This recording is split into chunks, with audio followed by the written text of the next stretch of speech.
la dernière de la série cette fois-ci. On va voir dedans comment déterminer un instant de fin.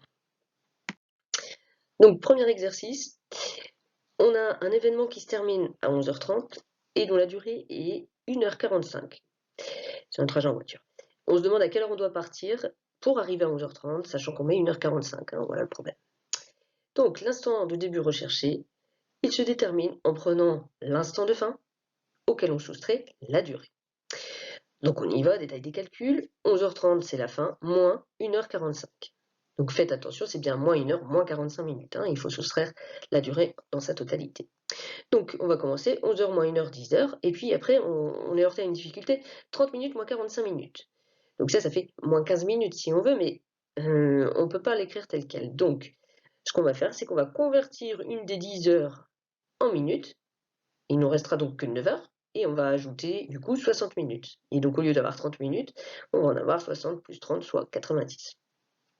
90, là on va pouvoir tout à fait faire la soustraction de 90 minutes moins 45 minutes, et on aura donc 9h 45 minutes. Donc on a notre instant de départ, 9h45, c'est l'heure d'y aller.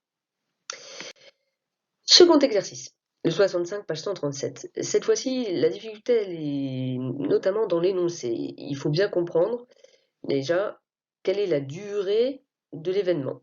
Donc il s'agit d'un trajet maison-école, donc on a d'abord une première phase de marche 5 minutes, puis une phase de bus un quart d'heure, soit 15 minutes, et enfin une phase de marche 2 minutes. Donc déjà, il faut bien retranscrire tout ça pour calculer la durée, 5 plus 15 plus 2, soit 22 minutes.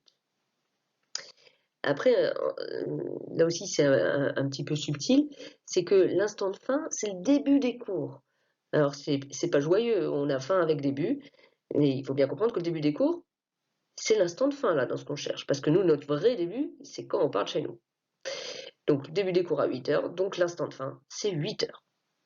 Donc quand doit-elle partir, cette élève, puisqu'elle met 22 minutes pour aller en cours et qu'elle doit y être à 8h? Donc on soustrait fin 8h, moins durée 22 minutes, et là on se retrouve confronté au même problème. 8h, c'est 8h 0 minutes, on ne peut pas soustraire 22 minutes à 0 minutes, donc on va prendre une des 8h et on va la transformer en minutes. Donc 8h, ça devient 7h 60 minutes. Et maintenant, on peut soustraire 22 minutes à 60 minutes et on trouve qu'elle doit partir à 7h 38 minutes.